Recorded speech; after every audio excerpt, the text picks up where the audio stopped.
All right, folks, we have a new tool for Hermes Agent. This is the Kanban task board. It's basically a live dashboard where multiple agents are working together to finish a project, and you get to see it unfold in real time. What's the difference between Kanban and your typical orchestrator agent delegating tasks to sub-agents? Well, the problem is, especially if you've been working on a lot of projects where you have a big task and then you hand it off to your Hermes agent, who is the orchestrator agent. What they would often do is they would break those tasks down into smaller tasks and they would delegate those tasks to the sub agents. But the problem is these sub agents are pretty unreliable most of the times, right? Because they get the job done, but it might not be the quality you're looking for. So if you want a more hands-on process from your agents, the Kanban lets multiple named agents collaborate on work together, and they actually have a defined role that separates themselves from your typical sub-agents. So in this video, we're gonna try out the Kanban step by step, and basically if you have any idea, you can just use the Kanban workflow rather than building something in your IDE or in your typical TUI. So first and foremost, we're gonna have to update our Hermes agent because this is a new release 8 hours ago. All right, once that's done, we're gonna create the board now. Here, and let's see what it looks like. Okay, so we see that it's already initialized the Kanban DB, but we don't have any profiles yet, and that's where we're gonna have to create one with this command before assigning tasks. So it's pretty nice. It's pretty much the same process as you would create a new folder in your directory, and then you would CD into that directory in an IDE, and then you can start building something in that. Now we're gonna have to start the gateway, so we'll follow the instruction here. Okay, Hermes gateway start. Updated gateway, user service started. Okay, perfect. Now the next step is to create a task. Let's actually keep it simple for now. Let's use the example that was given here. There we go. Okay, it's ready, so we can check the dashboard. Ready. Click it. All right, so it seems even with the example, we need to create with Hermes profile, create researcher. So if we see that, we'll go here, create researcher, profile researcher created. Okay, so this is what they're talking about, creating actual multi-agent profiles. Is depending on what role you want to give your Hermes agent, this is where you can create the profile. This is the actual multi-agent architecture that you can customize by yourself. So we created researcher in our runtime, the .hermes runtime directory under profiles researcher, and we can actually double check that in the folder. So we go to .hermes, we go to profiles, and there it is. So it seems it kind of brand new. Take a look at its sol.md. Okay, so it's the generic one. All right, let's see what the next step is. So this profile has no API keys yet. Now once we've created the profile, we need to set up the API key for that agent. Otherwise it will inherit keys from our shell environment, which is no problem. So this is very interesting. Every profile does not have an inference provider configured, which means do not assume that the API key for your current Hermes agent has been set up for every single profile. So you're gonna have to set it up again, and we don't need a messaging platform for this researcher profile. So this is interesting. Our researcher profile has its own .env file and the config file as well. So it's very clean. It keeps it separate from your orchestrator agent. And you can always edit these configurations as well. So launch chat, test if it works. Hi. Okay, so you can see here on the left, right? I'm backspacing. You see that the researcher profile is right there. So this is great. This is much more effective than opening a new session and then chatting with your main agent. Because keep in mind, if you're doing that approach where you just open a new session and then you chat with them, your agent is still a jack of all trades, not specialized in a particular skill or in a particular role, despite having so many different skills. But if you want them to be a much better specialized expert, this sort of profile here is a very nice distinction moving forward using Hermes Agent. So now that we know that this is working, we can go back. So Control C and then check how's it going here.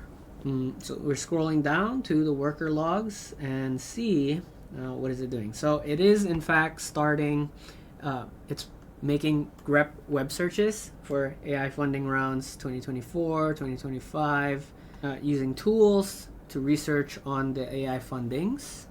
It's fetching TechCrunch articles, also pretty recent too. That's quite impressive. Oh hey, look at that. So it already completed its research on the AI funding landscape.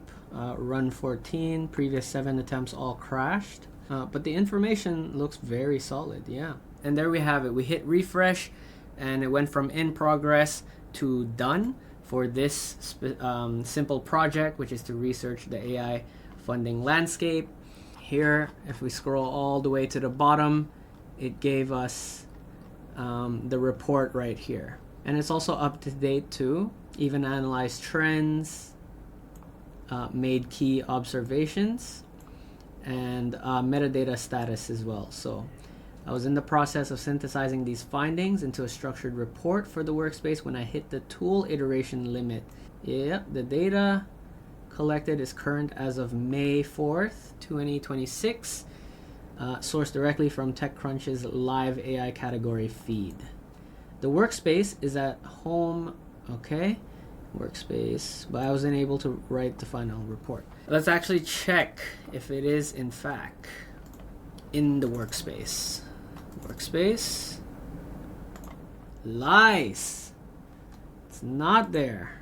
Okay, so what I'm trying to do now is I'm trying to go back to the TUI chat with my researcher. But when you go Hermes sessions list, which is the usual command you run to go back to your previous session, it didn't appear here. Okay, so this is very this is a nice thing because it's very clear that there is a separation there between your main agent and your multi-agent profiles. So what we do here, if we ever want to go back to TUI chat, is we go Hermes sessions list, spacebar, dash, and then profile researcher, or whatever name you've assigned it to. So profile researcher, there we go. So we got it back. So we're gonna copy the ID, and then in the command we go Hermes spacebar dash profile researcher spacebar dash resume session ID.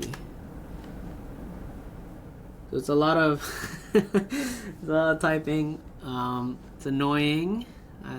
My first impression there is you have to navigate through a lot. It's like opening doors, you know what I mean? But yeah, we're back here.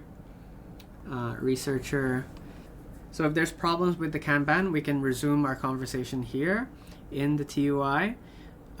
Because my problem here is it did the research, right? It gave me an output, pretty nice, but it never got saved to the workspace. Oh, actually, it just got updated. Let me check. It's still not there. Okay, so I'm gonna clarify with it. I'm gonna copy this, go to TUI, and say, hi, I got your report in the Kanban worker logs, but it never got saved to. Okay, the file is definitely there and readable. You might have checked before the right completed. What are you talking about? It's not here. It's not here. You're gaslighting me. Kanban. Right? Oh, my bad, my bad. Man, all these names. Okay, so I have to go to .hermes, and then the actual documents that they've written is under Kanban, not profiles. So that was my bad. Okay, and there we go. Okay, so there it is, AI funding landscape. So the full report should be here. All right, there we go. Very well detailed. I actually prefer this to my usual AI news cron job, actually. So this is really good. I'm actually quite impressed. Although it is a bit, inconvenient to set up, because when I first saw on X how the team said they asked it to plan and make this video about itself, I thought it would be like complete hands-off, where you just spin up the Kanban, you create, create the task, and then this part should be like automatic, right? But no, it seems like the assignee, the profiles you have to create by yourself one by one, depending on how many assignees you have for the project. So maybe a big project would have like 5 assignees, which let's actually talk about some of the use cases you can achieve with the Kanban. So there are 4 stories, aka use cases or methodologies of how you use Kanban. Number 1 is solo dev shipping a feature. This is the one we just did, where it's pretty much just one assignee, and if you have API endpoints that you need to connect to complete those projects, then you need to create another assignee, such as a back-end dev, to achieve that. So what we did was pretty much just design the schema. We didn't implement any API, and if we were able to implement API, we can get more sources from other platforms. It doesn't have to be just TechCrunch. So I think it just used by default web searches for the free websites that it can access to get those information. And then you can do a test task that depends on the API. But I'd say, start off easy first. If you can get a schema to work and just generate an markdown file for you, that's already a success. That's already a success. Okay, then you can start customizing bits by bits with the API endpoints. The other thing that you can do is fleet farming. So this is where you have multiple schemas with multiple assignees for that schemas to achieve a task.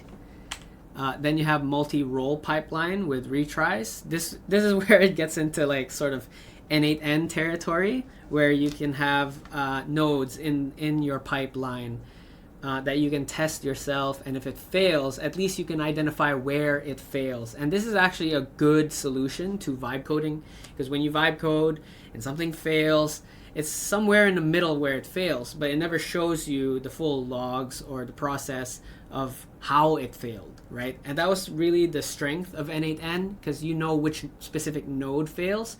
But with the multi-role pipeline with retries, this is sort of that system where it's much more comprehensive, but it's much more hands-on too if you're going to have to build this sort of system.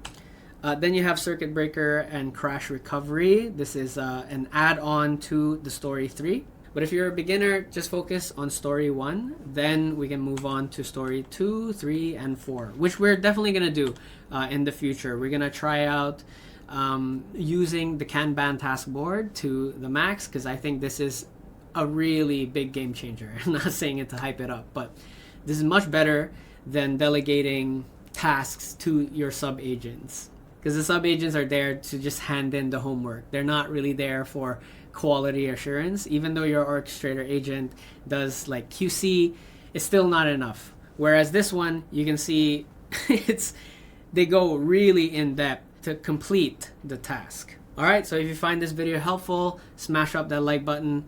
Drop a comment down below if you have any helpful tips on how to use the Kanban task board or any requests you want us to do with the Kanban task board. Remember to subscribe to the channel if you have not already. My name is Ron. Shining out.